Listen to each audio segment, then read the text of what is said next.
और चलिए बढ़ते हैं आगे। आज राज्यों की खबरों में सबसे पहले शुरुआत करेंगे राजधानी दिल्ली से। राजधानी दिल्ली के परेड ग्राउंड में आज सुबह की शुरुआत दिल्ली पुलिस के शौर्य और अनुशासन की गूंज के साथ हुई। मौका था 79वें दिल्ली पुलिस स्थापना दिवस का।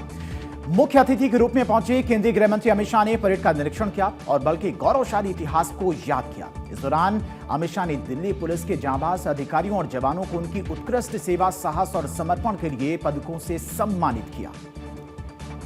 तो देखिए, दिल्ली पुलिस के 79वें स्थापना दिवस के मौके पर आयोजित प्रोग्राम में उन्होंने कहा कि चाहे संसद पर हमला रहा हो या कुछ दिनों पहले रेड फोर्ट के पास हुआ आतंकी हमला, हर चुनौती के सामने दिल्ली पुलिस ने अत्यंत कौशल और तत्परता का परिचय दिया है। उन्होंने कहा कि सभी मामलों में आरोपियों के खिलाफ सख्त कार्रवाई सुनिश्चित की गई। गृह मंत्री ने क्लियर किया कि कानून व्यवस्था से किसी भी तरह का समझौता नहीं किया जाएगा। साथ ही गृह मंत्री ने आगे ये भी बताया कि देश से नक्सलवाद का खात्मा अब बहुत करीब पहुंच गया है। सुनिए।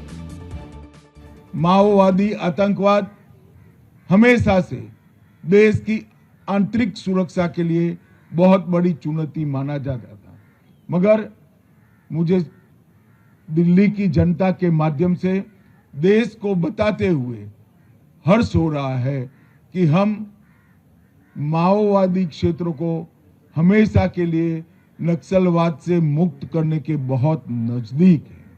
मैं देश की जनता को फिर से एक बार विश्वास दिलाना चाहता हूं, 31/3/2026 को पूरे देश को हम माओवादी हिंसा से मुक्त करने में सफल होंगे।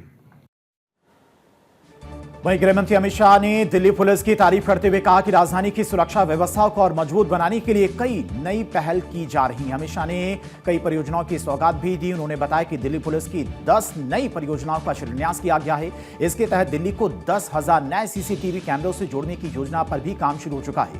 पहले चरण में 2100 कैमरे लाइव किए जा चुके हैं, जबकि पहले से लगे 15,000 से अधिक कैमरों को भी इस नेटवर्क से जोड़ने का काम पूरा कर लिया गया है। उन्होंने विश्वास जताया कि सेफ सिटी योजना आने वाले समय में दिल्ली की सुरक्षा को नई ऊंचाइयों तक पहुंचाएगी और अपराध नियंत्रण में महत्वपूर्ण भूमिका निभाएगी।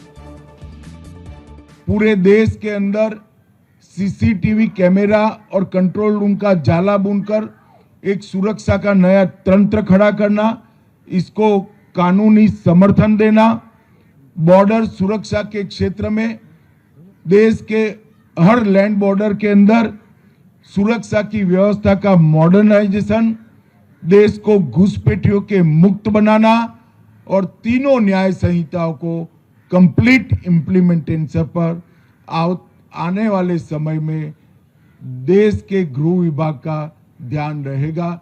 मुझे पूरा विश्वास है। गृह मंत्री ने यहां पर क्लियर किया कि आतंकवाद और नक्सलवाद के खिलाफ सरकार की नीति जीरो टॉलरेंस की है। उन्होंने कहा कि देश की आंतरिक सुरक्षा को मजबूत करना सरकार की सर्वोच्च प्राथमिकता है और इसके लिए आधुनिक तकनीक, खुफिया तंत्र और सुरक्षा बलों के बीच बेहतर समन्वय पर विशेष ध्यान दिया जा रहा है। उन्होंने दिल्ली वासियों को कॉन्फिडेंट किया कि राजधानी की सुरक्षा व्यवस्था को और मजबूत बनाने के लिए हर जरूरी कदम उठाया जाएगा ताकि नागरिक खुद को सुरक्षित और निश्चिंत महसूस कर सके।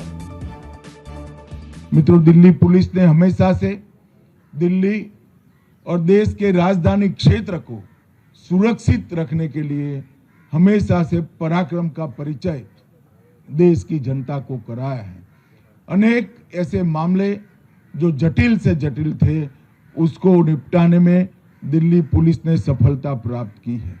चाहे देश की संसद पर का हमला हो या अभी अभी लाल किले के सामने हुआ बम धमाका, दिल्ली की पुलिस ने अपनी निपुणता को, अपनी प्रखर शक्ति को संयोजित कर इस सभी मामलों में देश को सुरक्षित करने में बहुत बड़ा योगदान दिया है। आपको बता दें कि 16 फरवरी 1948 को वजूद में आई दिल्ली पुलिस आज अपनी स्थापना के 79 साल पूरे कर चुकी है और दिल्ली पुलिस का गौरवशाली इतिहास रहा है। तकनीक और मानवीय संवेदनाओं के मेल से आज ये बल दुनिया की बेहतरीन पुलिस बलों में शामिल है। 79 साल का ये सफर दिल्ली पुलिस के लिए साहस और समर्पण की कहानी रहा है।